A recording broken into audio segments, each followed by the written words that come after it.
Okie dokie, I believe we are all the way live. Hello and welcome to my graveyard. I'm your host of the evening, the Cemetery Man from Salem, Mass. Always taking names and kicking candy ass. Live in living color here with you on Grande's Graveyard. What's going on, everybody? I hope everybody's doing well. Hope you all had a nice week here. It's been kind of nice weather, but I'm sure as every Friday it is lately by here, it's going to be pouring rain, which is, I guess the way it is lately.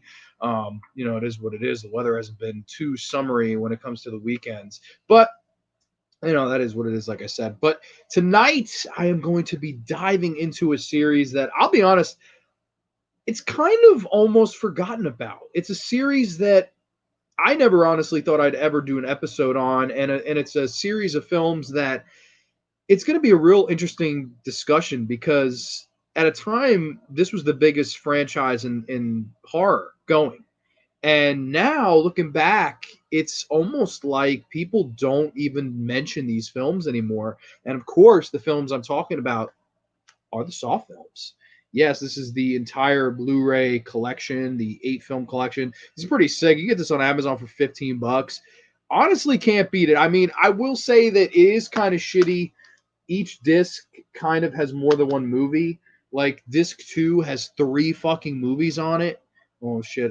I can never get the dimensions of this right, but yeah, it has three.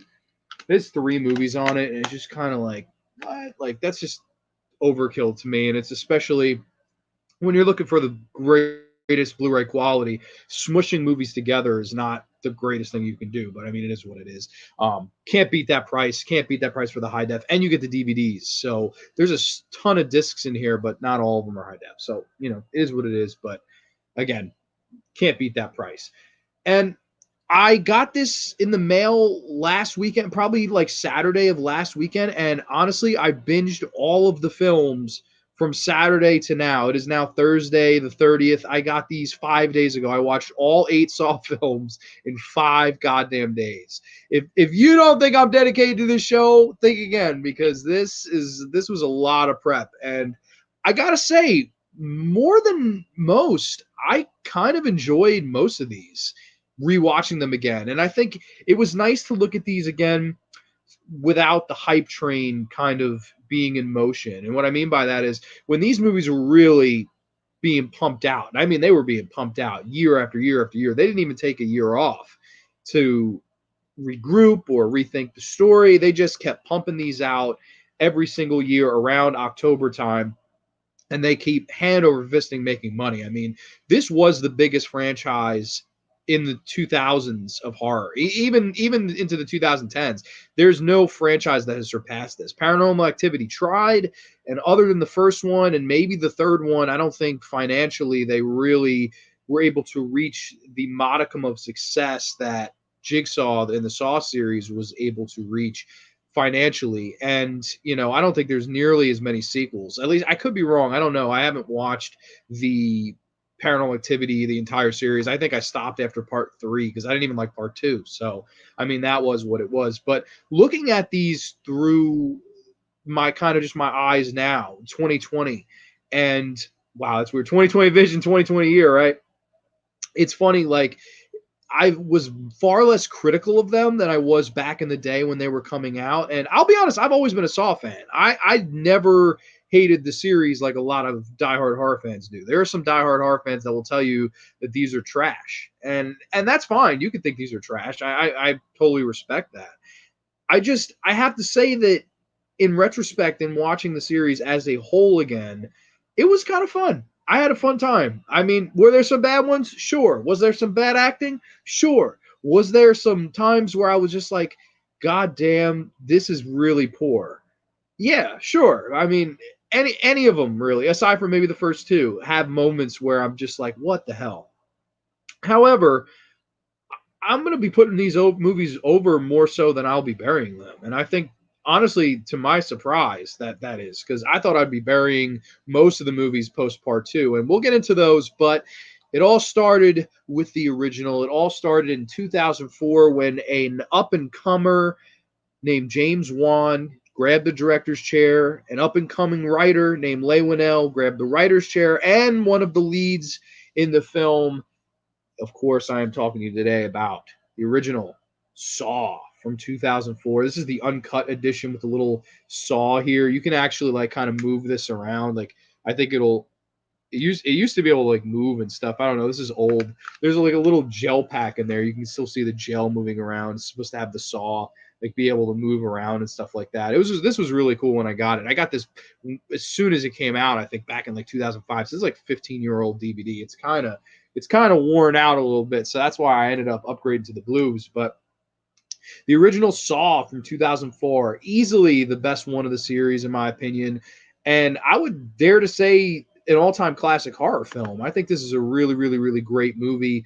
It gets its due, but I wish honestly that it would get more of praise now. I feel like it's kind of looked at in retrospect of starting the torture movies, and I get it, it did that, but at the same time, I think as a movie on its own two legs, it's really not a torture movie. It's more of a mystery, suspense, thriller horror film than any kind of torture film. Is there some torture scenes in it? Sure, but it's not defined by that. That stuff's in the background, whereas the foreground is really, really interesting. And I can read a little plot synopsis here. We'll go old school again, baby. Two strangers who awaken in a room with no recollection of how they got there soon discover their pawns in a deadly game perpetrated by a notorious serial killer named Jigsaw. Yes, the original Saw from 2004.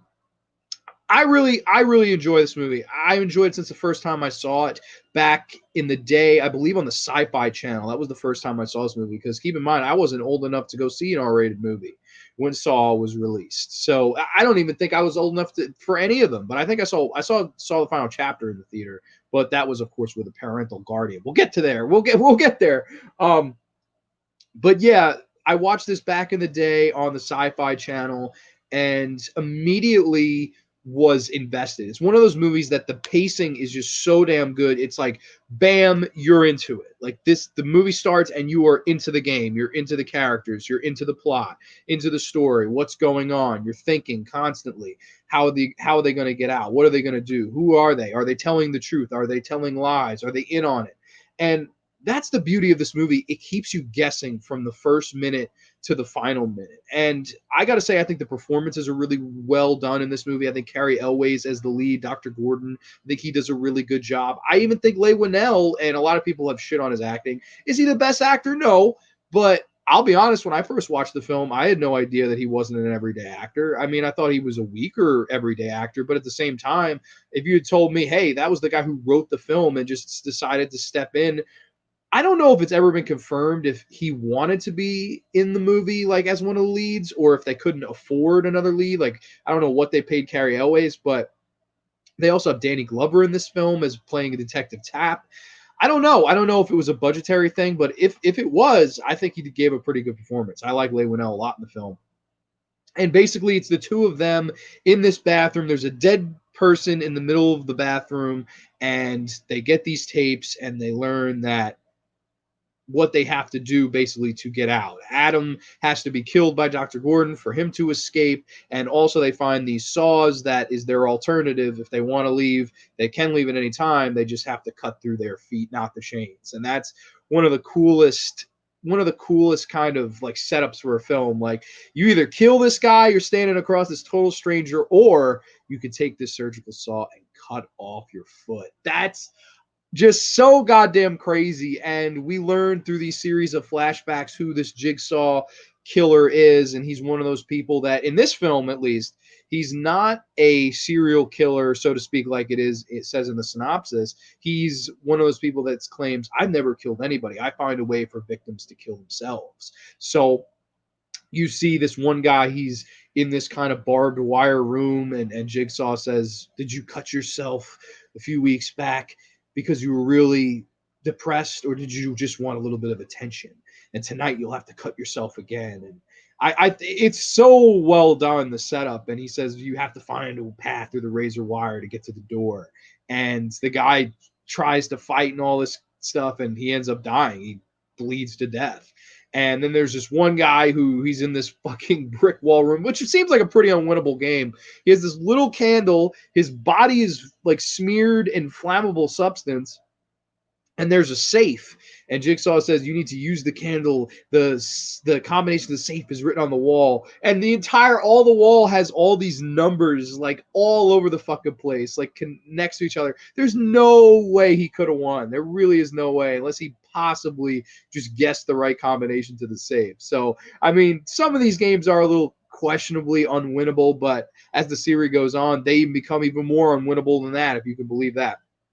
And then, of course, the most famous trap in this movie, the trap with Shawnee Smith, who plays Amanda in this film. And Amanda is this like kind of former drug addict. And you're introduced to her in this really awesome kind of interrogation room scene where she sits down and Danny Glover says, walk us through what happened. And you're set back into the flashback of her game. And she wakes up and she has this reverse bear trap on her head, and basically she has a minute to pick the lock from getting a key out of this guy who's laying next to her, who's alive. She's told he's dead, but he's alive. The key is in his stomach, so she has to kill him, get the key to get the thing off her head before the timer goes off. And to say that the tension is built right and the direction is there's a lot of quick editing in not just this film but the entire series. It's so well done, man. It really is well done, as she's fighting to get the key, and she does, and just gets it off, throws it off her head, and the thing snaps right at the last second. It's just a classic kind of building up tension moment.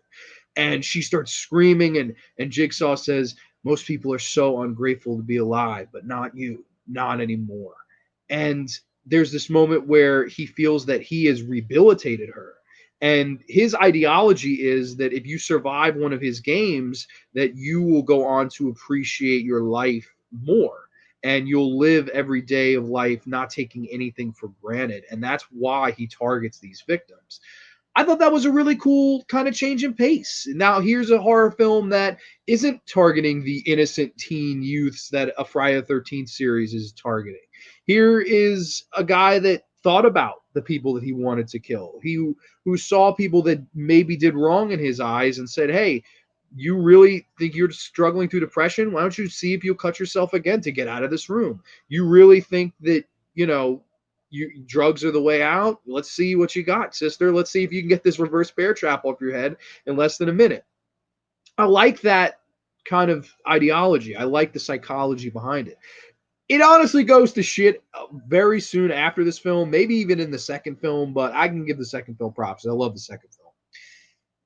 I mean, that ideology, though, I like the setup. I like that this was not just a serial killer. This was a guy that had morals, who had morality behind the things that he was doing. And I thought that was really cool psychology to throw into especially a movie that's considered the godfather of torture movies. That's not in a lot of torture movies. That's not in Hostel. That's not in Turistas. That's not in movies like that. It's in movies like this. And I really liked that kind of whole setup for Jigsaw and the psychology behind his character.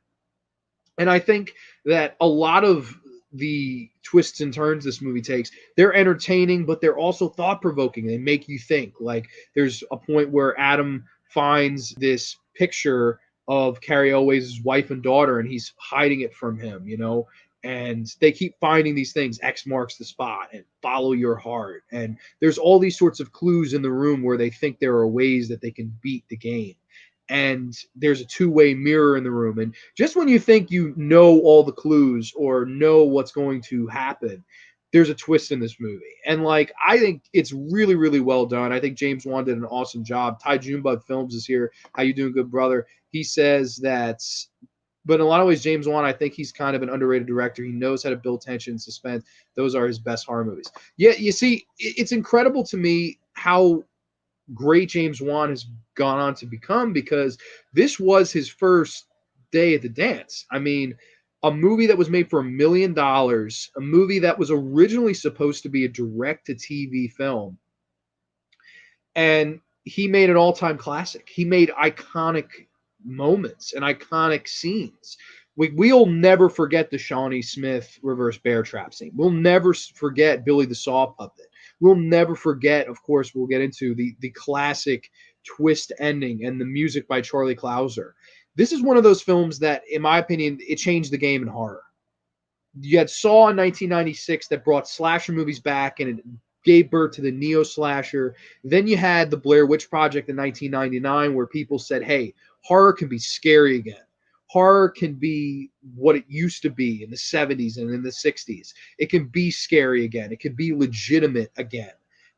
And after that film, you had some good stuff. I mean, you had American Psycho. You had a few of the Japanese remakes, like The Ring and The Grudge, and those films in Japan. I mean, I love the original Ju-on. I love Ringu. I love even Ring Zero. I love all those films. Horror was scary again, but this movie comes along in 2004 and says, we're going to change the game again.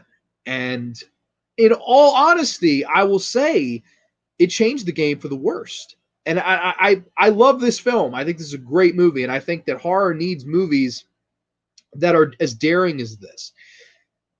But with that said, it set a trend that I'm not a big fan of. I'll be honest. Like, I don't really like Hostel. I don't really like Turistas. I don't like Captivity. These torture movies, they have no oomph to them. They didn't have the oomph that this film had. And in a lot of ways, I hate that aspect about this movie. This did start the trend of those torture movies. And I am not a fan. People, I think, know by now that watch my channel long enough, that's like one of my least favorite genres of horror. But I will say that we do need trend-setting films like this. So it's weird. It's weird. It's the sweetest of sweets and the sourest of sours. It's a funny film in that way. I do think though that it is an important film, and I think after this, there's only been one movie since to really move us along in the genre, and that's been Paranormal Activity. And once again, I'm not a big fan of that film. So this is really the last game-changing horror film that I really, really enjoy and I like from start to finish. I think the characters are really good. I think once again the pacing is fantastic. I mean, immediately you're thrown into this literal game and you're guessing and you're wondering, are these guys going to get out alive? And like I said, it has so much fantastic, iconic things in it. Like it has, like I was mentioning before, all those classic, iconic things and moments and characters and scenes. And it's not easy to do. It's not easy to come in on a budget that low and change the game. But James Wan did that, man, and he paved the road for himself. I mean, after this, he would make Dead Silence, which I know a lot of people hate, but I love that film. Death Sentence, which I also think is a very criminally underrated Death Wish kind of spin-off. And I think it's much better than the Death Wish with Bruce Willis. He made Insidious. He made The Conjuring. He made Insidious 2, The Conjuring 2. He's now gone on to make Fast and Furious 9 and Aquaman. I mean, he, from this one little movie that could, with $1 million budget and the writer as one of the leads, not only changed the game of horror as we knew it, but made a career for himself. And to me, that is no small feat. That's an amazing accomplishment. And James Wan, in my opinion, for my bottom dollar, he's the best horror filmmaker alive today. I will say that. I think he is the best horror filmmaker alive, still working, making movies. I think James Wan is the end-all, be-all. And I think he is an absolute awesome filmmaker. And he's an awesome guy, too. Any interview you ever watch him in, he's so humble and so down to earth. I just love James Wan. He's absolutely awesome. Ty Junebug says, there is no opinion about it. This brought back the horror genre because it made horror movies scary again. It really did. It really did. This and the Blair Witch Project really got people talking again. And in a similar vein to Friday the 13th, the original Friday the 13th, it was a movie made for small budget that people said, let's rip the fuck out. Let's rip this the fuck off and we'll make money, because all you needed to do was come up with an interesting plot. You didn't have to have that much budget. You just had to be creative. You had to be smart. You had to be innovative. And when horror is at its best, man, it's low budget and innovative. And this movie is that. And I know that the rest of the series, a lot of people look down upon it, but I think even people that hate most torture films, which is me, I don't like most torture films. I really don't. I will put this movie over. I think this is a phenomenal film. I will get into the ending really briefly because it's probably my favorite part of the film, and it's arguably my favorite twist ending in the history of horror movies. Of course, Dr. Gordon can't take this anymore. He knows his wife and kid are being attacked by someone who we think may be behind the games, and he cuts off his own foot in an epic scene. It's a little bit longer in this uncut version. You see a lot of gore. It's actually insane. And he crawls over to Adam, and he says to Adam, he's like, listen, I have to go and get help. I'll be back. And he crawls out, and Adam finds the tape on this guy who they thought was a part of the game. And he hears that Jigsaw was actually testing him too. And the dead body that we believe to be a dead body stands up, and it is Jigsaw. He was in the room, laying on the floor in the middle of the entire game, the entire time. I just think that is one of the best twist endings of all time. As he gets up, he looks at him, and basically find out that he was given pretty much a death sentence, right? He was given this news that he had an inoperable brain tumor and he's going to die, and this is why he does these games, and this is why he wants to test people's will. It's why he wants people to survive. And he kind of walks out the door, goes game over, slams it, and we hear Leigh Whannell scream even like 30 seconds, I believe, before the credits begin to roll. That's horror done to perfection, man. James Wan, absolutely, he made a name for himself. He became a household name in horror overnight, and I think it's just absolutely, it can't be understated. This is one of the best horror movies of the 2000s, and I think that it is one of the last great game changers in the history of horror films. Whether you like the series, whether you don't like the series, I think you got to give this film its just desserts. So this is the original Saw. I will come in with the perfect rating of a 10 out of 10. Absolutely love this movie. I think it's absolutely phenomenal. Really, really great stuff. And we got some comments here before we get to the next one. Aiden's here. How you doing, buddy?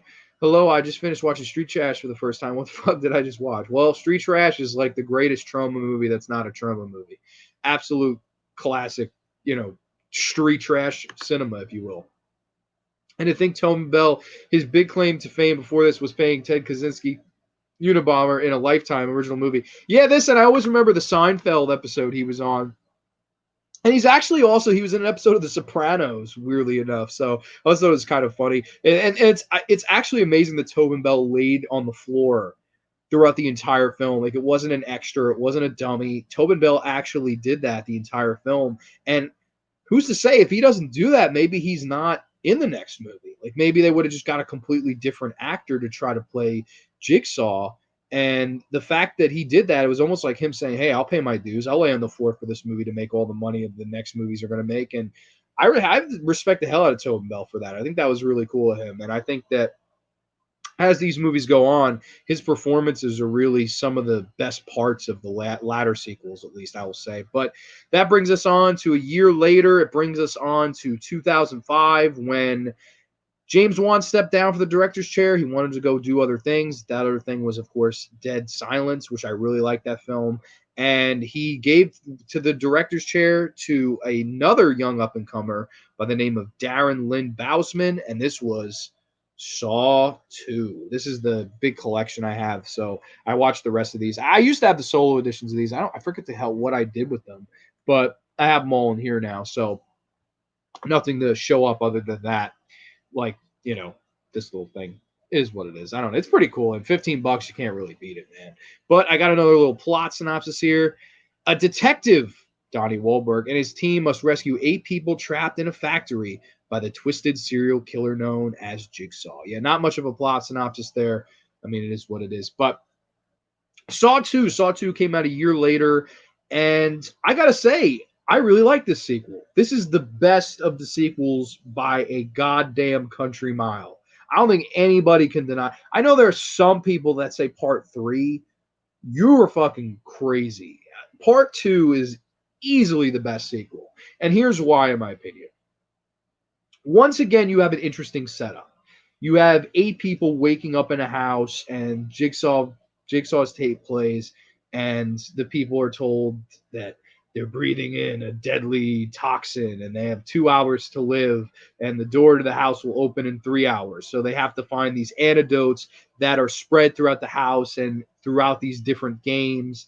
And there's a safe in the middle of that room, and Jigsaw claims that they know the combination, the numbers are in the back of their minds, and you can find the key to their order over the rainbow. You get all this fucking crazy stuff like planting seeds, and these people, these criminals, they're all like ex-cons, have to find out what they're going to do to get the right syringe. And it is absolutely the most fun sequel in the world. I adore this movie. This is a really, really fun Saw sequel. And I think it's really, really good from beginning to end. And I like Donnie Wahlberg in the film. He plays kind of this hard ass cop, and he's really tough on his son.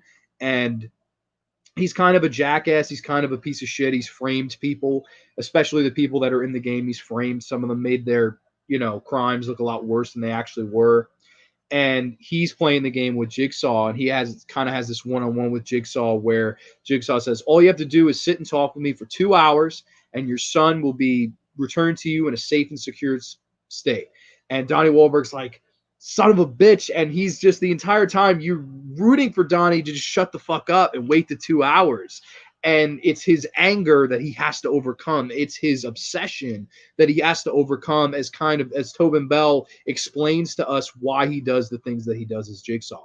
And I really like that you learn a little bit more about Jigsaw's background. He finds out that he has the tumor, and he actually tries to kill himself. And instead of doing that, he drives himself into a wall. He survives. He pulls this thing out of his stomach, and he says to himself, he's like, I have the will to live. I can't just die like that. I have to go on. There is a purpose. And there's this whole good monologue he goes on where he says, what really keeps people alive? What keeps people going? And why are they only going to act upon instinct when someone else's life is at stake? See, Donnie Wahlberg is a piece of shit father to his son when he's around and alive, and then all of a sudden when he goes missing, Donnie Wahlberg's like, I love my son, and he's my son, I love him, all this stuff. So Jigsaw's like, you're full of shit. He's calling him out. And he says a really cool line where he says, life, sometimes you'll just keep drinking that glass of water and you really never taste it.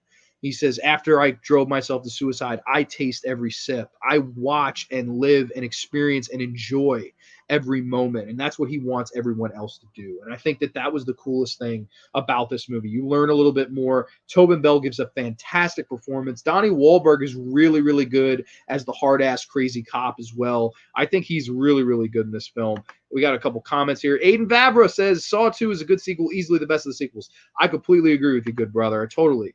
Ty Junebug says, Donnie Wahlberg is a better actor than Marky Mark in my self-described film historian opinion. Well, I agree with you. I like Donnie Wahlberg better than Mark Wahlberg, too. I will agree. Danae is here. Danae, how are you? I hope everything's doing good with you. I'm so glad that you're checked into the graveyard. Too sweet, sister. But yeah, getting back into some of these traps, because this is a really fun one. I love, there's one trap where this fucking guy, he's like, they find a key, and the key's like, it's like, don't open the door to this room with the key. And the guy's like, fuck that. Turns the key, bam, fucking bullet goes right through the guy's head. He hits the deck. Everybody's like, oh shit. Really funny ass opening kill, and they only get better from there. There's one where this guy has to get into the oven. There's 2 antidotes in there. He grabs the first one, and then when he grabs the second one, he pulls, and the door slams shut, and he's in an oven, and he burns to death without getting the needles out. Awesome stuff. I mean, it is it's one of those kills that you really do feel him burning alive. Like the first time I saw it, I was like, holy fucking shit. Like it is, to this day, and upon rewatch, it is a pretty horrific scene. I think it's a really, really, really well done scene in this film. I also really, of course, the iconic shot in this one is the needle pit scene with Amanda. And there's this one guy played by Frankie G. He's kind of like the swole, kind of, beefy guy. And he's just like, oh, Amanda, you're going to get in there. And she's like, no. He picks her up, throws her into the fucking needle stack, and she's digging through trying to find the key. She gets the key in time, but old dumb Xavier didn't look to find where the keyhole was, and the door locks. He can't get his antidote. There's just a lot of fun ones in this. This one, I think the reason that Saw 2 works is you have the creative story and the psychology of the first film between the Tobin Bell and Donnie Wahlberg stuff, but you almost have like a Friday the 13th feel with our lead characters getting picked off one by one in this house and all these crazy little traps. And I think it really works. It is the sequel that is the most like a Friday the 13th film. It's not, there's no boobs. There's hardly any boobs at all. But it's blood and mayhem, and it's a lot of fucking fun.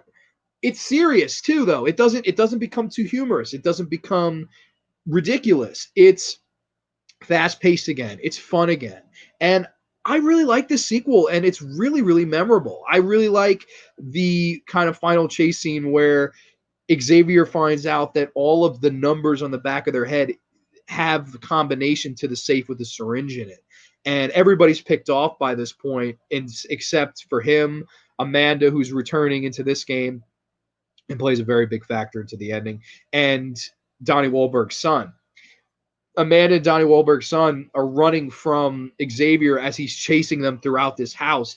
And it's so goddamn intense. You're like, oh my God, like, are they going to get away? You're cheering so hard for them to get away. And meanwhile, Donnie Wahlberg thinks he's found the location of this house and he's driven over there. And you're thinking, oh my God, we're going to have everybody kind of crescendo and meet together. He chases them through this house, and wouldn't you know it, they wind up in the room from the original Saw. And they kind of stare each other down, and Xavier walks in. He goes, all I want is the number on the back of your heads. Now turn the fuck around. And she goes, we could do that. Amanda Shawnee Smith is a fantastic performance in all these movies. She goes, I could do that, but what are you going to do if I don't tell you your number first? And he kind of looks like angry. He looks into a mirror, but it's all fogged up. He turns, looks at her, smiles, and just starts cutting the back of his neck off to get the number. And they play the Charlie Clouser score, and everything, the violence, the blood, everything, it's amped up. This is what all great horror movie sequels should do. Amp it the fuck up. That's what you have to do. You have to. It worked with Phantasm. It worked with Halloween 2. It works with Friday the 13th Part 2. The body count literally fucking continues. And that's what Saw 2 is. The body count continues. It's a little bit bloodier. It's a little bit more of a body count. There's a little bit, even more psychology. And of course, your twist ending at the end where it is revealed that Amanda, yes, Shawnee Smith's character, is working and conspiring with Jigsaw. They trick Eric Matthews, the Donnie Wahlberg character, into getting shackled. And she kind of stands there and says that Jigsaw not only changed my life, but now I am going to be his apprentice and I will carry on John's work after he dies. And Donnie Wahlberg's like, you motherfucker. You see that also the game that you were watching the whole film happened days ago. It wasn't live. So the entire time where you're thinking, oh my God, he's got to save his son. His son has 2 hours to live. His son was literally in a safe next to Jigsaw the entire film. He asks him at one point, he goes, where's my son? He goes, he's in a safe place. Literally saying he's in a safe. Genius. I love that writing. There's a lot of like little hints in these movies where in the first 2 minutes they'll give it away, but obviously upon first viewing you don't really pick up on that. And in the second viewing you're like, oh my God, right then and there they kind of tip their hand a little bit and then they lead you down 100 different roads. But I have to say, I really like Saw 2. I think the twist is fantastic. I think the characters are a lot of fun. I think the traps are great. Of course, the one stupid girl puts her arms in it's almost like the Chinese finger trap. She puts in her wrists trying to grab the syringe, and she can't pull out. And she basically just bleeds to death from her veins, spilling out of blood. That's a brutal one, man. That is a really, really brutal death scene. And I thought it was really well done. I love that. And I think, like I said, this one just has a fantastic pace. It's a really fun sequel, really good flick. I'm going to come in with a solid 9 out of 10 for Saw Part 2. Yes, I really like Saw 2. I highly recommend it. It is easily the one of the sequels that I recommend the most. I think the movie is just absolutely fantastic. Still holds up on its 2 feet 15 years later. Do you believe that Saw 2 is 15 years old? That's fucking crazy, actually. How about this? I was 8 years old when fucking Saw 2 came out. How crazy is that? Now I'm an adult, work a fucking full-time job. Isn't it crazy how time flies, man? I think it is, at least. But that was Saw 2, a movie I really, really like and a movie I really recommend. So Saw 2, 9 out of 10. Moving on. Oh, boy. See, I love the first 2 Saws. I love them. I think they're both fantastic. I gave one a 10 out of 10. I gave part two a 9 out of 10. And now we step into Saw 3. Man, I don't even know what to say. I really don't. I really don't know what to say because when I first saw this movie back in the day, I was more lenient on it than I will be in this during this video. I can give a little plot synopsis, I suppose. Jigsaw abducts a doctor in order to keep himself alive while he watches his new apprentice put an unlucky citizen named Jeff through a brutal series of tests. Yes, Saw 3. Once again, directed by Darren Lynn Bousman, who came back for this film and, of course, the following film, Part 4. I think this is a huge step down. And I know a lot of people that will tell you this is the best Saw sequel. And what's fucking astounding to me, Leigh Whannell and James Wan came back to write the screenplay. That is absolutely mind-blowing. So of any of the Saw films to follow part one, this one is the one that is closest to its creators. So you'd think, oh, well, they're going to return back to form. They're going to go back to, a movie where you're in a room the whole time. Or, one of those things where they bring it back to simplicity. I really don't like this movie. I tried. I rewatched it again for this marathon. I was trying to give it a new chance, and man, I hate it even worse now. I don't like Saw 3. I think Saw 3 is one of the bigger step downs of the series for me. Basically, like I was mentioning before, he kidnaps a doctor, and she's supposed to keep him alive. And then meanwhile, the main test is this guy, and he is going through these games, and he's faced with the thing where he can either save these people or let them die. And all of the people were involved in one way or another in his son getting killed by a drunk driver. You have the judge that let him go, the innocent bystander who didn't testify, and of course the guy that killed the son. Man, I don't like this fucking movie. I think the traps are lame. I think the characters are lame. I think the movie is way too fucking long. I think the movie has an awful pace. After coming off one, and two, those two movies have excellent pacing. Excellent. Right off the bat, you're thrown into the fucking game. And you're interested, and you're invested, and you want to know what's going to happen, and there are clues being laid around. There's colorful traps and colorful characters. This movie is probably Saw's most bleakest entry of the series. It's so bleak. It's so mean-spirited. It's almost so bleak that it has no damn life to it. And that's a problem coming off the first two films where they're almost roller coaster rides, both of them.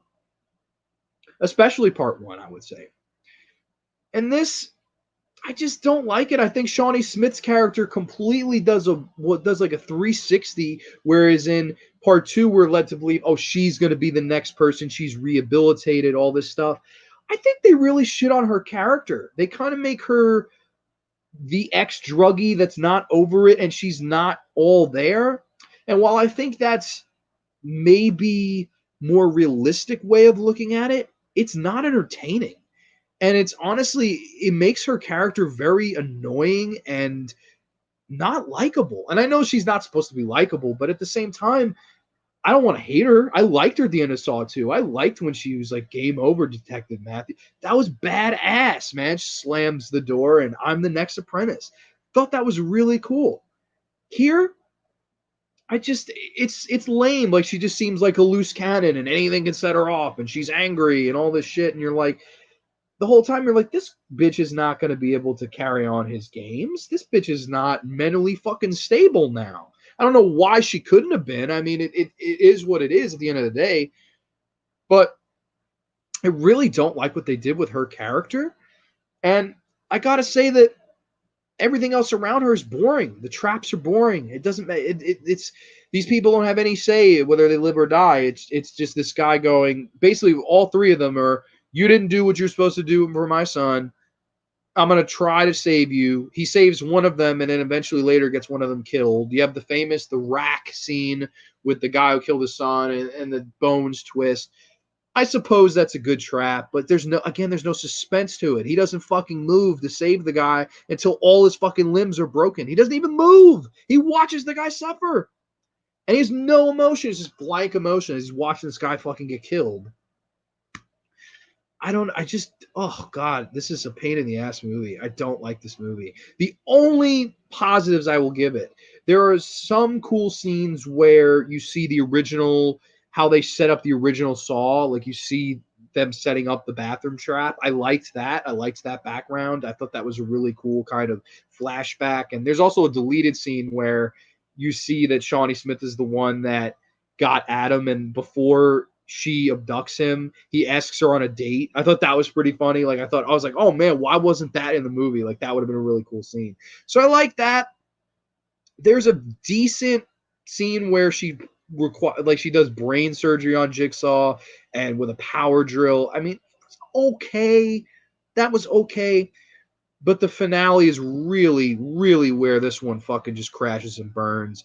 Jigsaw basically dies. Amanda dies. You learn that the doctor and the guy being tested are husband and wife.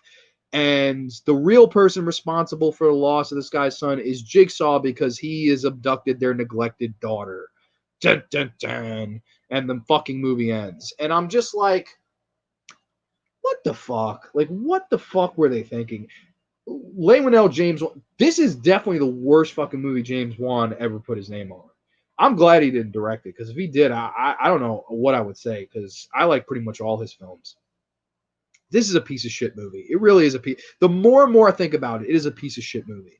I don't like the traps in it. I don't like the characters in it. I think it's a chore to sit through. It's almost 2 fucking hours. It has to be the longest Saw film. I don't know if it is the long. Here, I could look, though. Does it tell you the running times of these?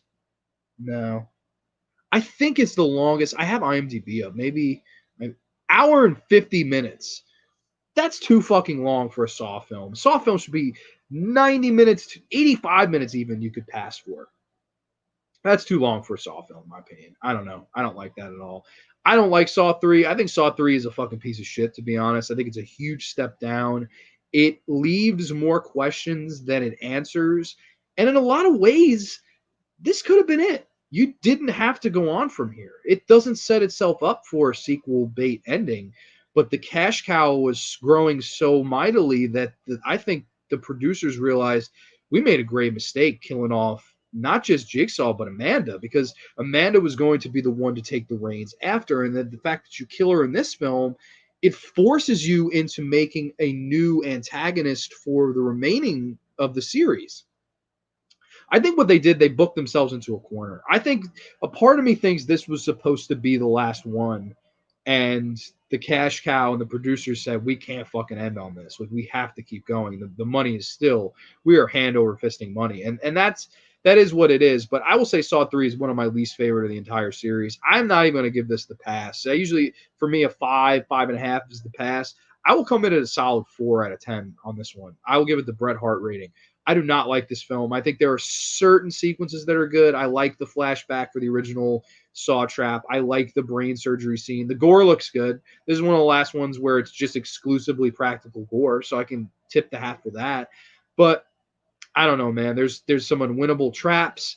There's some traps that are fucking boring. Basically, all 3 of the main traps are the same thing. It's the guy fucking going, oh, you and my son die. Oh, and then he fucking goes to save them too fucking late.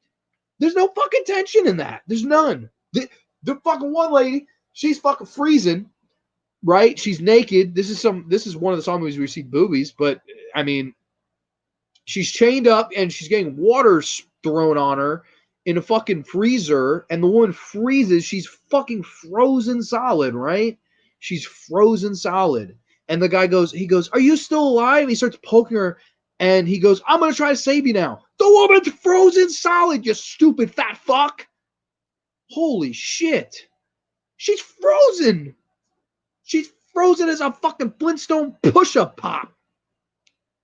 And now you're going to try to save her? Oh, I reached my arm in and my fucking face got stuck on the pole and some of my skin came off. Fuck you. Save the bitch earlier when she was fucking thawed. Fucking frustrating scene, man. Very frustrating. There's one fucking stupid game in this where the fucking guy, he's the judge, right? The judge that didn't give the guy a good enough sentence. He's in a fucking bucket, and this fucking thing chops up pigs, and the guy's drowning in like pig shit. What? That's your big fucking trap for a third film? A fucking guy that gets fucking pig guts put on him, and he's drowning in them? What the fuck? Like, that doesn't.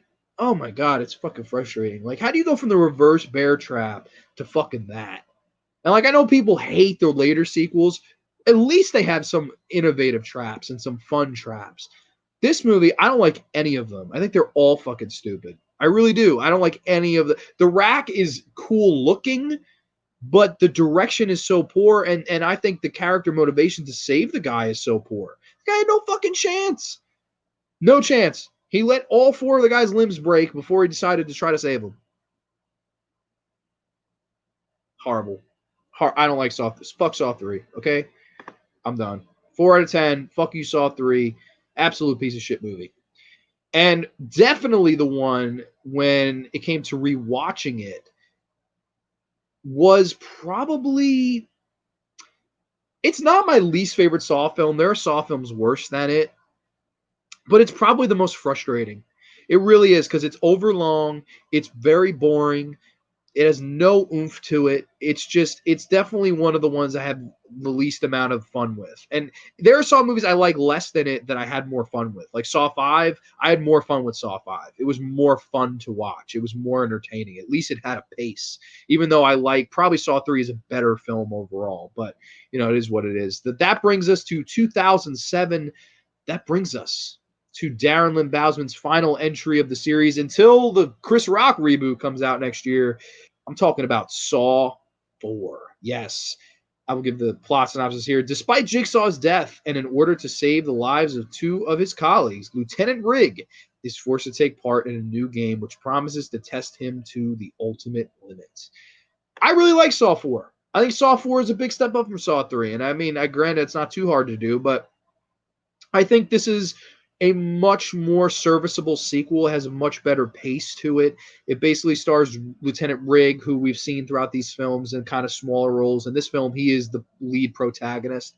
And he's basically one of those people that he's very much of a tryhard. He wants to save everybody. And he's given the test that he needs to save these two detectives. One of them's Donnie Wahlberg, who's still alive, weirdly enough, and one of them's Hoffman.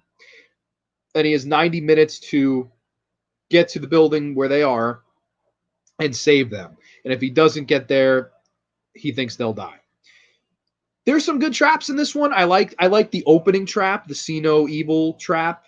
See no evil, hear no evil, where one guy has his eyes sewn shut, the other guy has his mouth sewn shut, and they're supposed to work together to kind of both get out of it. And of course they don't. They end up killing the guy with the sewed up lips. He kills the blind guy.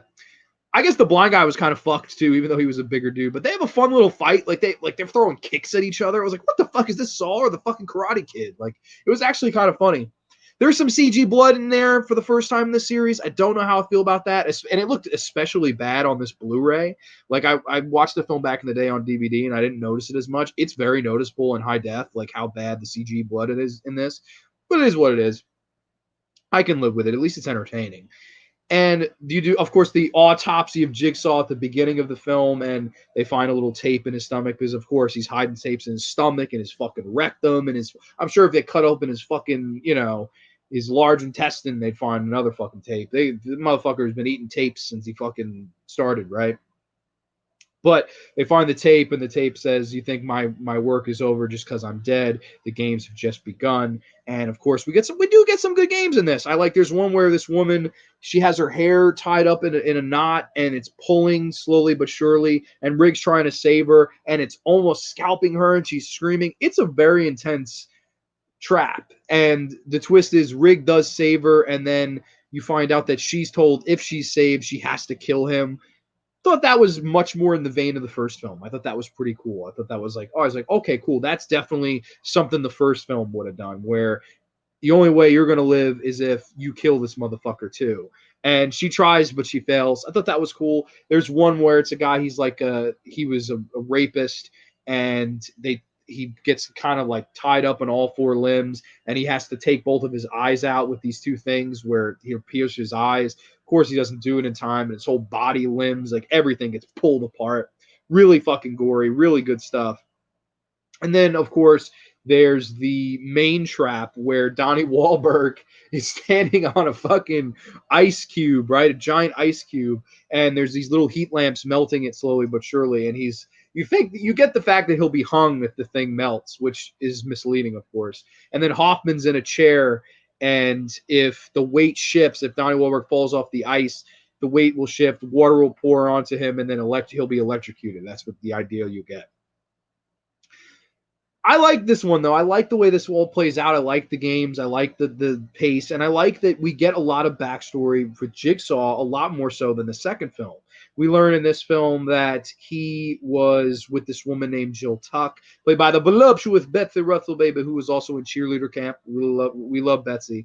Betsy's beautiful, probably one of the most beautiful women in this entire series, I would say. Not much of an actress, but she's beautiful. So I mean, it doesn't really matter. I like her in this performance. She was this woman that she worked at this kind of clinic for druggies, and Jigsaw fell in love with her, and they were going to have a child together. And you learn that one night this guy breaks in to try to steal drugs, and he accidentally slams the door into her stomach, causing her to have a miscarriage. And this is the main thing that gets John Kramer, Jigsaw, into starting to become Jigsaw. So you see scenes in this movie where he's playing the tapes and trying to disguise his voice to the Jigsaw. I like that. I thought that was really cool. I liked that you learned the first game ever was this guy that caused the miscarriage. Cecil is his name, and he's given this trap where they put these knives in front of him, and he has to lean into the knives long enough for the trap to release itself, or else he'll bleed out. I thought that was probably the best trap in the movie. I thought that was really intense, and I was like, Jesus Christ! Like, and weirdly enough, the guy survives the very first ever trap. Jigsaw doesn't win. It's this guy that caused the miscarriage that wins. He gets up and he goes, "You're fucking dead. I'm gonna kill you." Jigsaw simply sidesteps, and the guy falls into a fucking barbed wire cage and dies. Really fun. I mean, that's a fun ass death scene, and I do think there was some heart there. You do really feel bad for Jigsaw, and your heart goes out to him. And I think it's a really, really well done kind of origin story. And I liked that they added that little depth to his character. This was the guy that was in love. This was the guy that thought he was going to have a child brought into the world.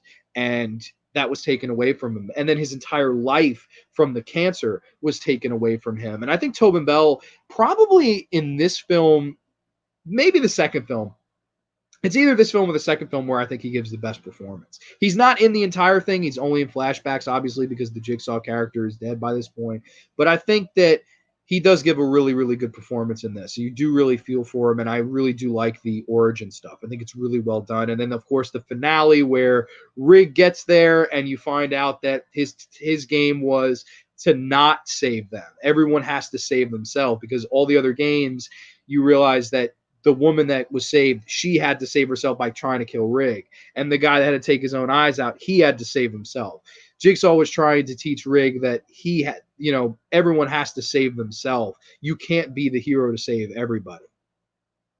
Interesting. I liked that. I didn't, granted, did Rig deserve to die or even be in this game? No, he really didn't. I mean, the guy was good at his job, good guy. I mean, got along with his wife.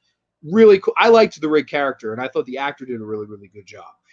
But did he deserve to die? Did he deserve to be put in this game? No, because he fucking likes to do good at his job. I thought that was a little ridiculous and a little bit of, counterproductive to the whole psychology of the series. But it gets a lot worse in other films, so I can excuse it here. I really can.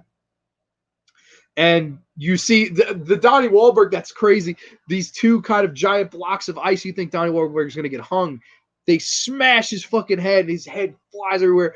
That was really funny to watch in high def, man. I fucking popped like crazy for that. I was like, oh, shit, as Donnie Wahlberg dies in this film. Really fucking funny, man. I thought that was a great, great death scene, and totally just desserts for this fucking stupid character who all he had to do was sit and talk to Jigsaw for 2 hours, and instead endures all this hell and pain in the following two movies, and obviously gets his just desserts. And you think that that's the end of it and Hoffman's going to die, and then it is revealed that, Hoffman is the new apprentice. He is the new guy that's going to take over for Jigsaw. He walks over and says game over to Rig and walks out.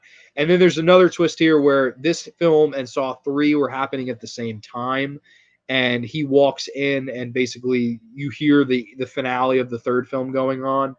And I liked that. I thought that was really incredible too. I was like, shit, I've never seen a sequel where it was happening the same time as the previous movie. That's really cool. We've all seen sequels that take place right after, but have we seen sequels that take place during the previous film? I thought that was a cool change in pace. I thought that was cool. I thought it kept things fresh. I thought it was in the vein of the classic Saw twists, and you learn that the only new footage that we see is the opening of Jigsaw being, the autopsy.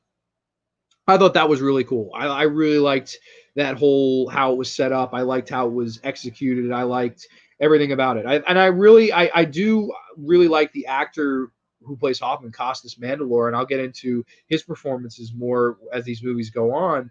And I think that this was a good move. I think it was a good move to say, hey, he's the apprentice now. He's going to be the guy to take Jigsaw's reins.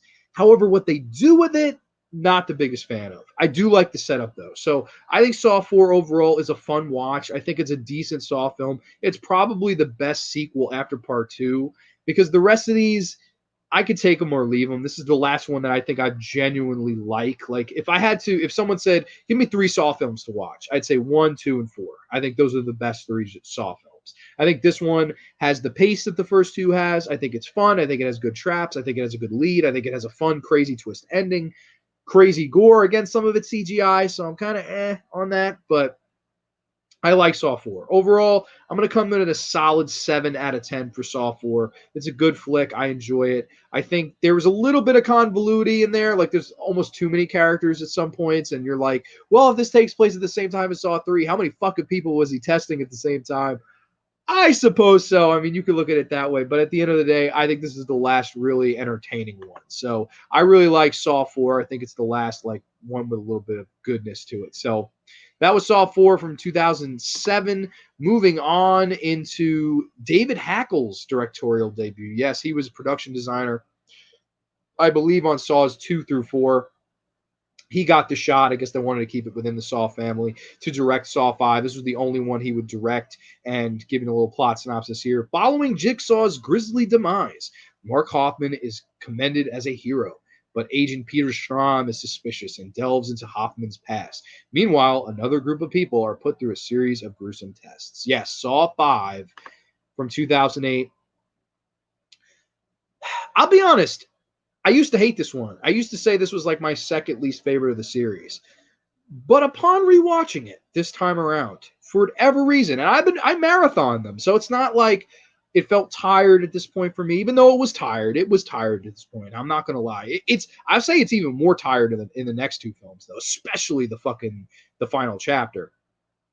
Where is the final chapter, right? I will say that I had some fun with this one. This was a fun Saw movie. Was it a good Saw movie? No. I would say it's not a good Saw movie because the problem with this movie is they don't really take the reins with Hoffman like I wish they had. You learn that in the opening trap, which is a cool opening trap, there's a little pendulum trap where this guy has to crush his hands or else get cut in half with this giant pendulum. Pretty cool. I like the opening death scene. You learn that was not set up by Jigsaw, that was set up by Hoffman. And this was before he was with Jigsaw. And he did it because the guy that he killed murdered and raped his sister. And I think in that moment when you find out that whole scene with Hoffman where you didn't see the blood, you didn't see what he fucking did to her. He pours his heart out and he really believes that guy didn't deserve the chance. He didn't deserve to live.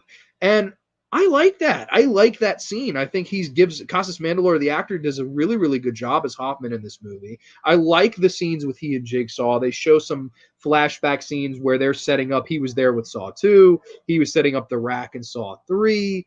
He's asking questions. He's there even from the first Saw, the first trap, the Mark guy in the barbed wire I was talking about before. He helped abduct him. Like you see all these flashbacks, and I thought that stuff was really cool. That was the best part of the movie.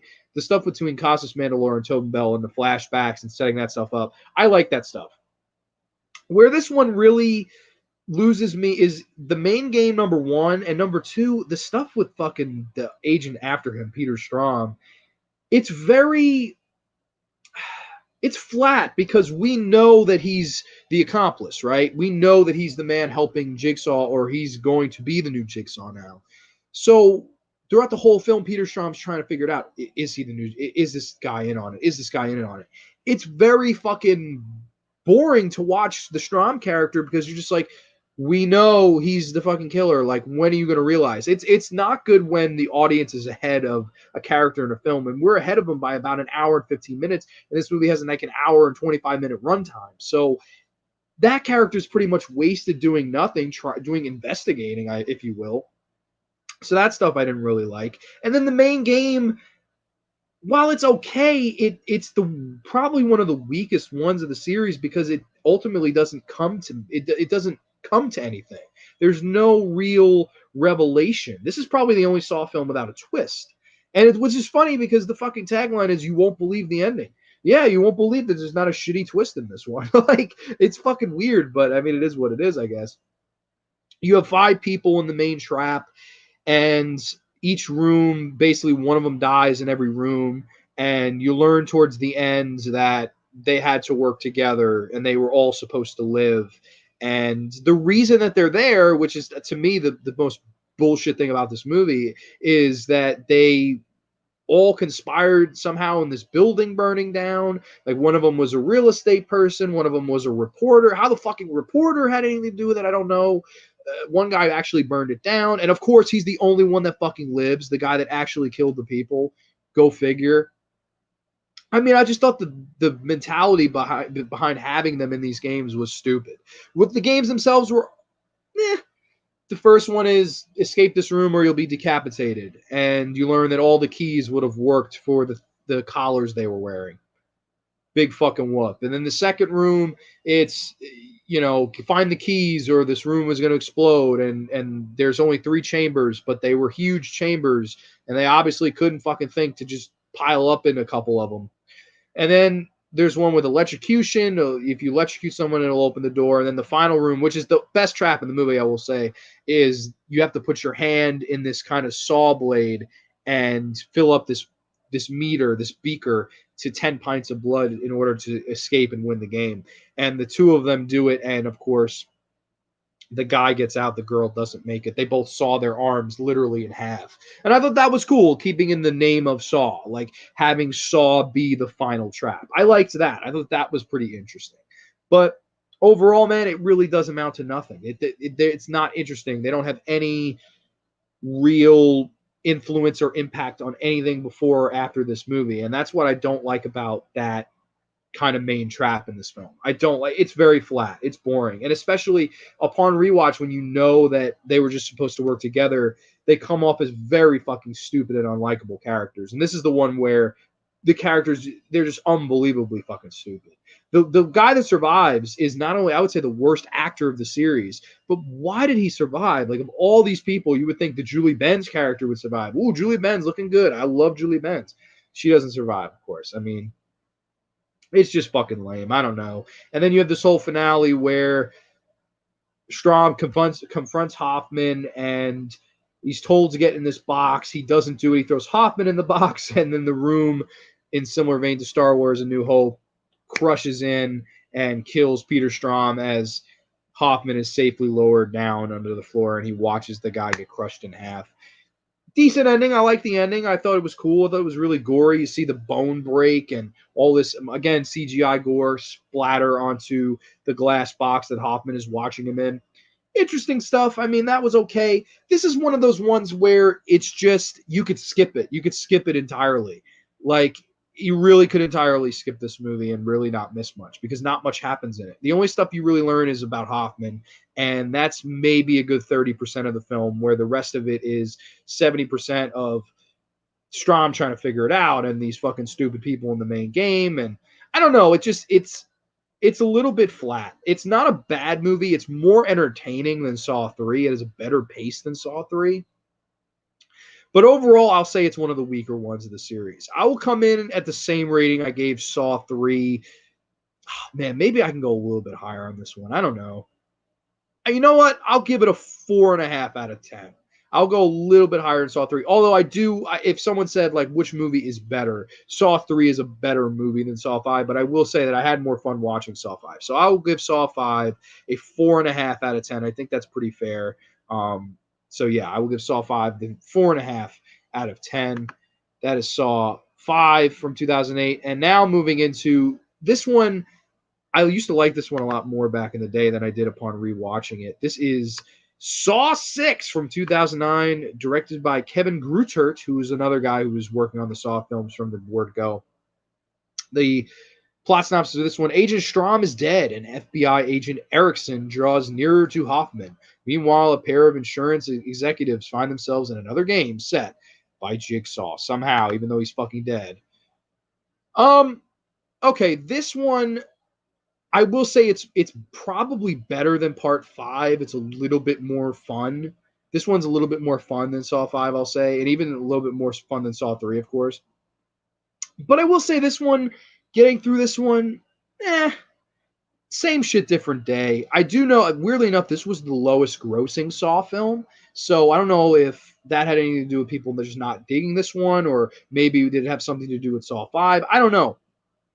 But this one was basically the beginning of the end, because once this one didn't make 100 million, I believe all the rest of the Saw films have made over 100 million except this one. This one topped out at like 68 million. So this was the one where they were like, all right, the next one has to be the end because we're losing money now. Well, they still make a profit, but not as much profit as before. So they decided, let's hit the brakes and end this fucking thing and throw 3D at you, which is what the final chapter does. But my biggest problem with this movie, like, I can get into some of the other stuff. I mean, again, well, you know what? I don't even have to. Basically, I can summarize it really quick. It's some fucking piece of shit life insurance guy who didn't grant Jigsaw life insurance, which somehow played a factor into him dying, of course. He did it to somebody else, and then throughout the whole movie, has to choose whether he wants one person to live or another. So he's given through games where you have to choose who lives, you choose who dies. And there's one cool trap. It's a carousel trap with all the 6 people that work for him in the office, and only 2 of them can live, and the rest of them get shot by the shotgun in the chest. That's the best trap of this movie. Awesome trap. Well, probably the last great good trap, I will say, of the Saw series is that carousel in this film. I really liked that one. But my main problem with this movie, and what pisses me off so much about it, is I don't like what they did with Hoffman. I really don't like what they did with Hoffman, because basically this film tells you that Jigsaw never really truly had faith in Hoffman, and he knew that Hoffman wasn't the right person to carry on his life's work. And he's basically, by the end of the film, trying to set up Hoffman to die from beyond the grave. I shit you not. That's basically what happens. And Jill puts the reverse bear trap on Hoffman. Here's my problem with this. I have a problem with this on a number of different levels. Number one, if you weren't going to go through with Amanda and you wanted to kill Jigsaw off and you wanted to kill Amanda off, you had to go balls deep with Hoffman.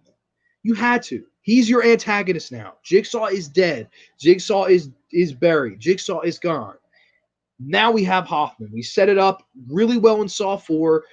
Saw 5, you learn a little bit of his background. I liked the little bit of the background that you learn. He's a little bit of a badass. He outsmarted Peter Schramm at the end, getting to the box. Fuck you, I'm not getting to the box. Ultimately leads to Schramm dying. But in this film, it's almost like they said, Hoffman's our new Jigsaw. Hoffman's our new starter, but his pitch limit is 60. That's bullshit. You can't, if you're going to go with a new antagonist of a franchise, you have to get behind them. You have to push them. You can't fucking pull the plug before you get the guy to the top of the hill. It's almost like they pulled the plug and they were like, wait a minute, let's not do this. Let's not make Hoffman the next antagonist. Let's say that Jigsaw knew the entire time that he was no good and all this stuff. Bullshit. If you watch the previous Saw film, you thought, okay, he's steady. He's a lot more fucking stable than Amanda, and he can absolutely be the guy to carry on this franchise as the lead villain. And in this film, they kind of pull the plug with that. And they break rules where he's becoming a slasher at some point, stabbing people in the throat and killing people and electrocuting people. And I'm just like, is he fucking a serial killer? Like, is he Jason Voorhees? Like, very fucking strange to see that in a Saw film. I mean, it is what it is, but I'm just like, why would you go there? Like, very, very puzzling, man. I don't understand their direction with that character one bit. And I mean, I don't know. This one kind of does fall flat for me. Is it fun? Yes. Is it a fun watch? Sure. Like if I was to throw on one of the Saw movies that I just wanted a popcorn movie, this would probably be a good choice. And I think that's why a lot of people, this one gets a 6 out of 10 on IMDb, whereas the previous two get less than a 6 out of 10. So I guess it's a little bit more fun and a little bit more of a popcorn movie.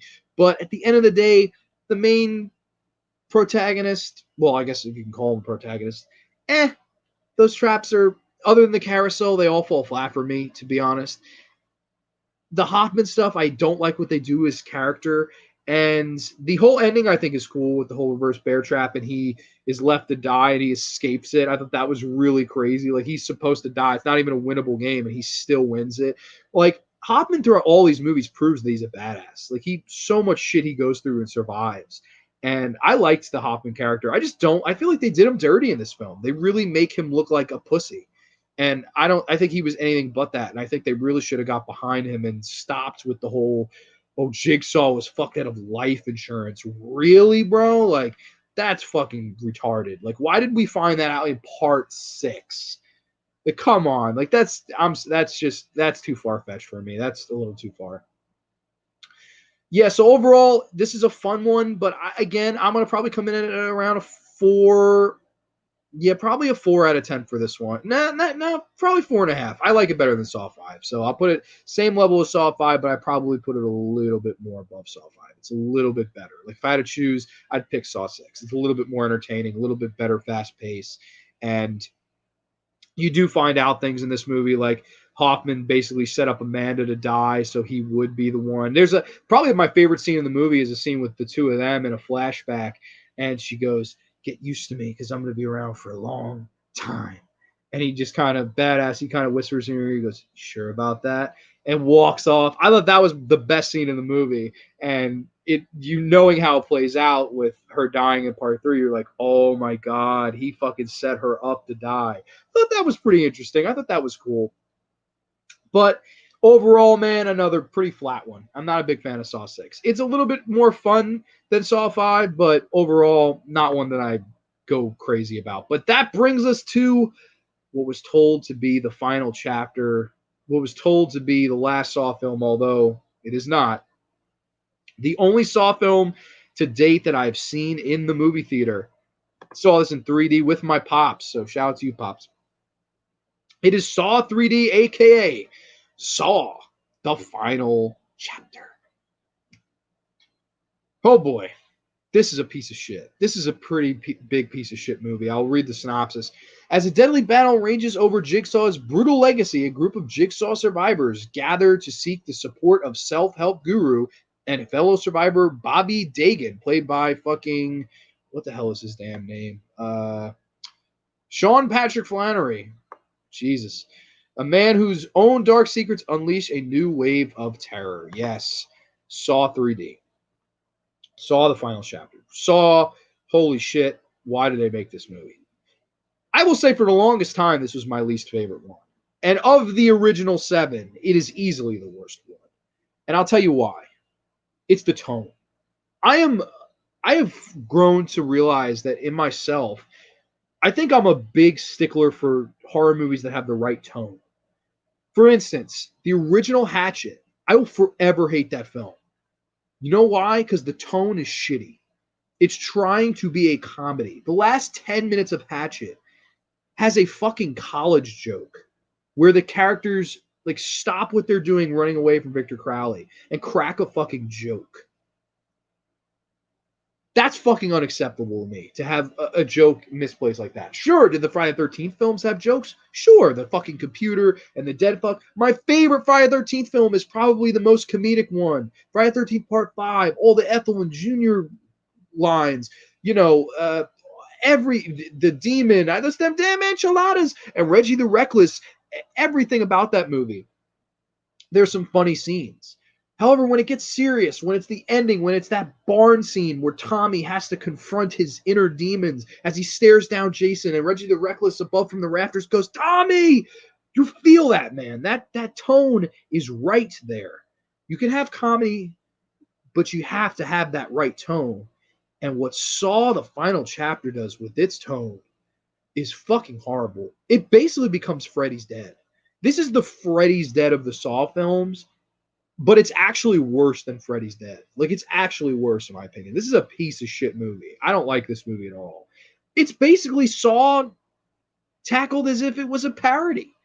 And the blood is very, apparently was made brighter because of the 3D. I don't know if that's a fact or not. That's what I've read.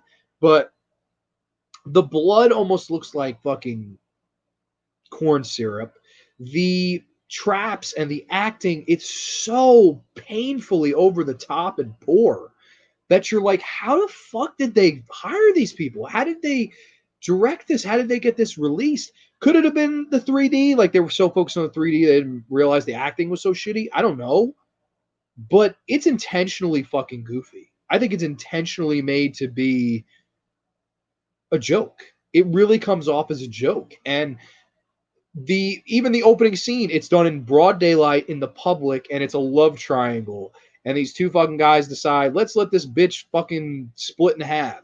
And they have all this scene where the blood on the window is going up, and the public is like horrified like this. There's one woman that does this. She's like, ah, what are you doing? Like, it was so cornball, so cheesy. And for a series that never really delved there, other than maybe a little bit in part 6 and maybe a little bit here and there, never was tongue-in-cheek. Then this movie's almost like, well, we know that it's got to a ridiculous point. Let's be very tongue-in-cheek. Let's be very fucking cutesy with it. And it does not work. It really has no charm to it at all. The tone is the biggest problem of this movie.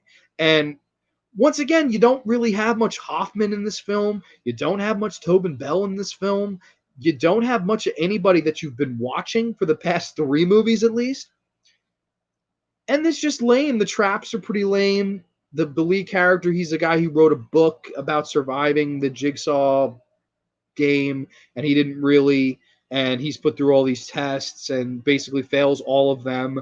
And I didn't like that. I didn't like the very ending where the twist is that the Carrie Elwes character, Dr. Gordon, was involved the whole time, and we never knew. Hoffman never knew. Only, of course, Jigsaw knew.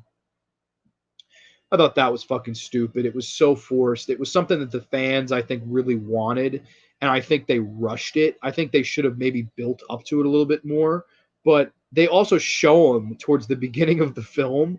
Like, they show him in this group therapy session, and you're like, okay, he's going to be involved at the end. Like, he's even acting suspicious. He's like, so, you survived, huh? And I'm just like, what the fuck? Like, way to fucking show your twist at the end. Like, I wouldn't have shown him at all if you were going to do that. Really bad, really piss poor. They do a lot of cheesy 3D gimmicks, which don't work now because when you watch the film now, it's not in fucking 3D, so it doesn't look that good. I did see it in theaters in 3D. The 3D was okay, but it didn't take away from the shittiness of this movie. And the awful tone. I don't like the tone of this movie. I think the main number one problem with this movie is the tone. And I will say that again and again and again. I watched it yesterday, and I've already pretty much forgotten the movie. I think it's pretty lame. I think it's one of the weakest Saw films. I would say it's arguably the weakest, but the next one I'm talking about will probably be my least favorite Saw film, and to a lot of people's surprise. But Saw 3D, the final chapter, a really piss poor way to end the original, what I consider the true Saw saga, if you will. It's a shame because you started off on 2 really good legs. I mean, the first 2 Saw movies. Part 3, I think you take a massive step down and a step back at the same time. Saw 4, I think, is a step up. I think it's back to the original feel, interesting pace, interesting characters, interesting game, a good twist ending, and a good setup for your antagonist to come. Saw 5, 6, I don't really like the stuff they do with the Hoffman character. I like the setup again, but again, they make you feel like a pussy, and they don't embrace the fact that he's the next antagonist. It's almost like, even though Jigsaw is dead, he's still pulling the strings, and that was really bad because it made Hoffman look really weak. It really hurts Hoffman, and I think that they really should have just let him go out there and be the antagonist, because I think these movies will work much better if he was the main antagonist without Jigsaw pulling the strings, obviously. And then part 7, of course, it's just a fucking absolute tonal mess, and I hate it. I will say Saw 3D, the final chapter, I will give it a 3 out of 10. I think it is one of the weaker Saw films. Second weakest, only to the final film of the franchise. To this point, I know Chris Rock, they're making the Spiral reboot. I know they're doing that. I'm not interested in that. I'm done with the Saw series after Jigsaw, this last one I'm talking about. And, you know, I just revisited all these movies, so I'm good on Saw for a while. Jigsaw from 2018, from the directors of Daybreakers. This is the worst one. A lot of people will be surprised to hear this, because I know when this came out, the general consensus of reviews was, this is still a Saw movie, but it's one of the better ones. Almost every fucking review you watch of this film, that's what they say. I respect it. It is what it is. It's not. It's the worst fucking one. It really is, and I'll tell you why. The torture movies were born in 2004 with the original Saw. This film started not just the Saw series, but the torture, people call them torture porn, but the torture films that they spawned off the original Saw. And for a little while, that was the it thing. Let's make Captivity a theatrical film. Whereas I don't think years later it ever would have made it to a theater. I don't think Hostel was worthy of going to a theater. Somehow it makes 20 million, I believe, in its run. That's absolutely incredible. I think, I know 20 million, I think it's opening weekend it made. The original Hostel.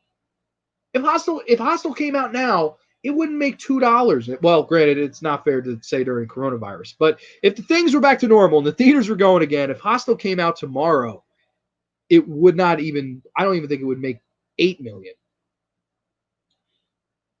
Those movies had their run.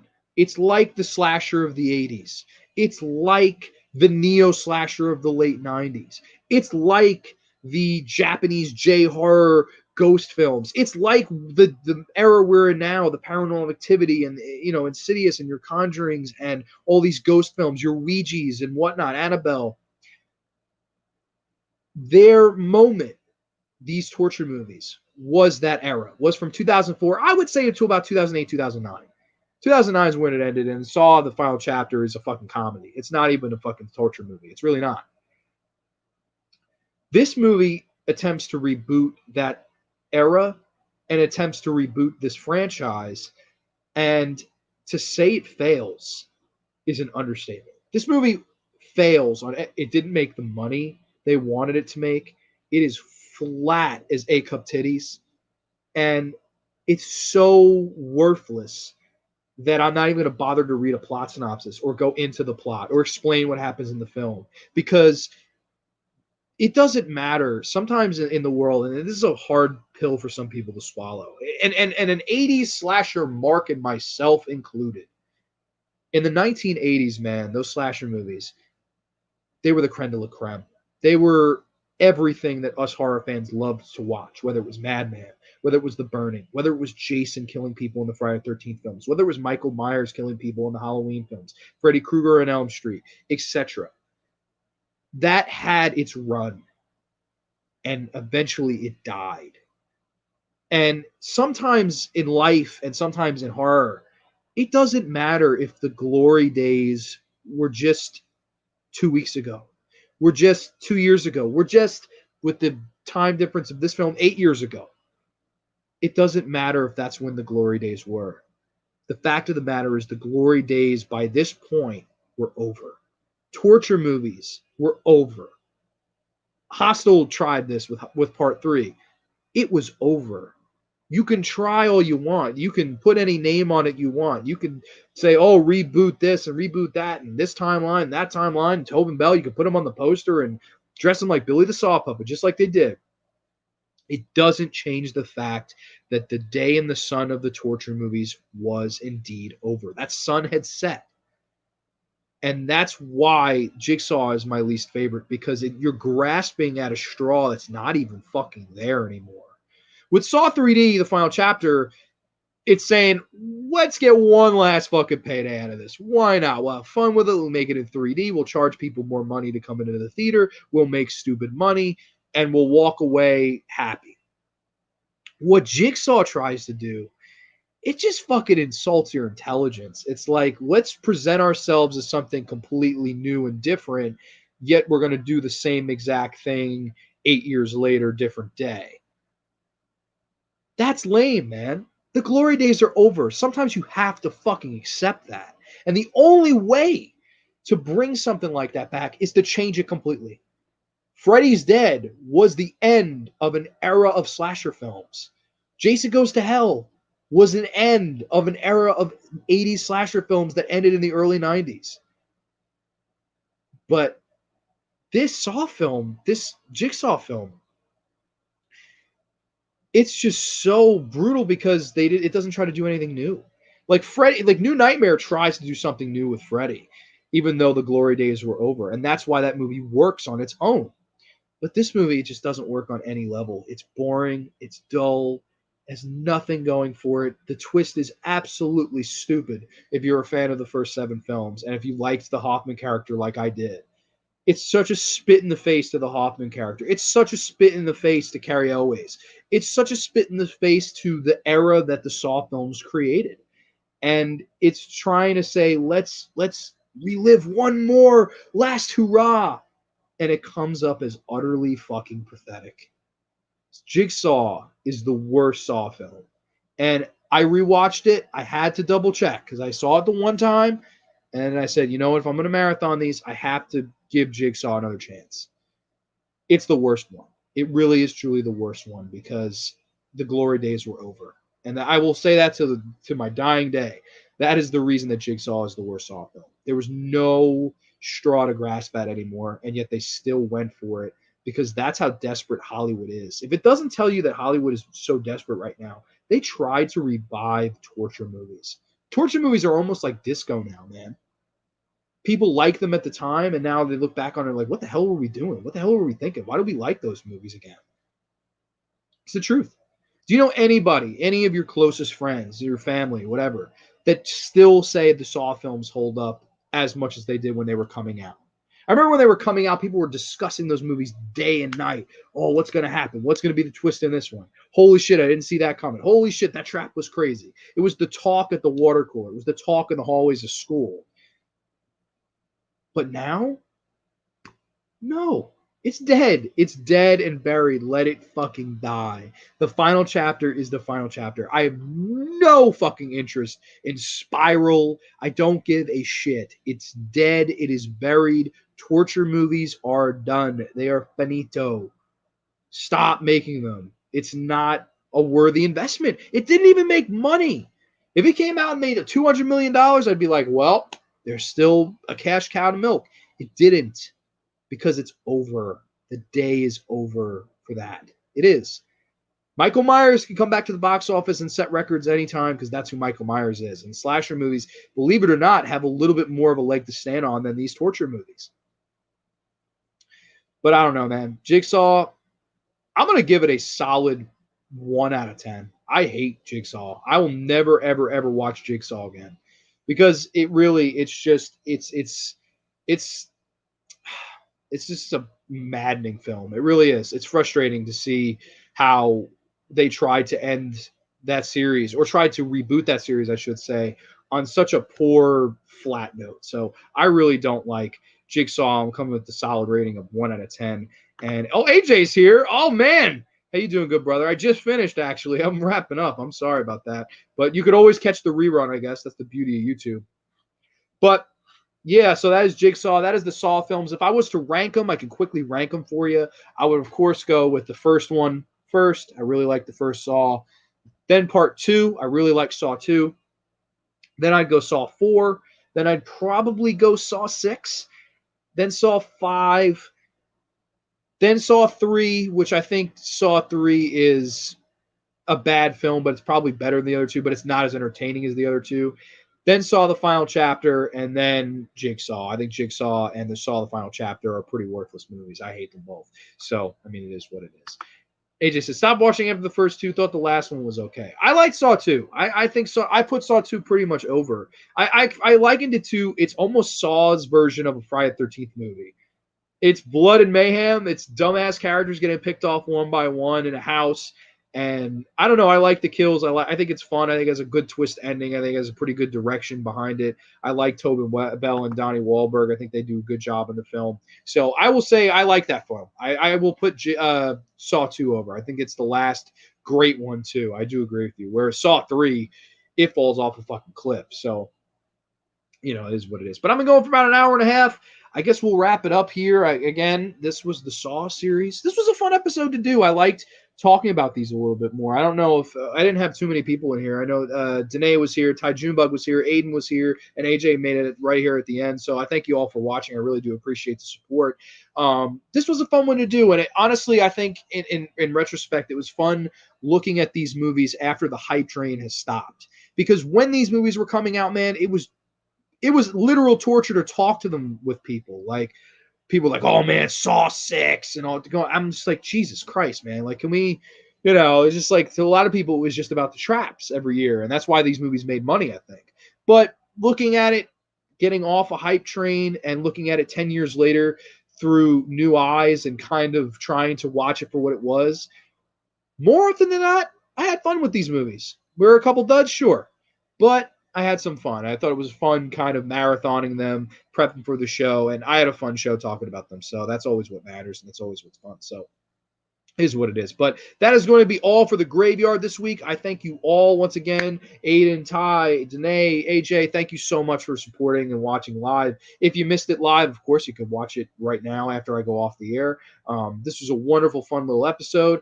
As always, I wish everybody an awesome, awesome, happy Friday, a lovely weekend. I hope the weather bears with us, man, because I'm so sick of the rain. It's apparently going to pour here tomorrow. I am so sick of it raining on Fridays. Like, I'm sitting in the office waiting to get outside, and I look outside, there's fucking black clouds everywhere. I'm just like, shit, man. I don't know. It's more disappointing than Chick-fil-A. If anybody saw my Instagram story, so many people thought that was funny, man. That was...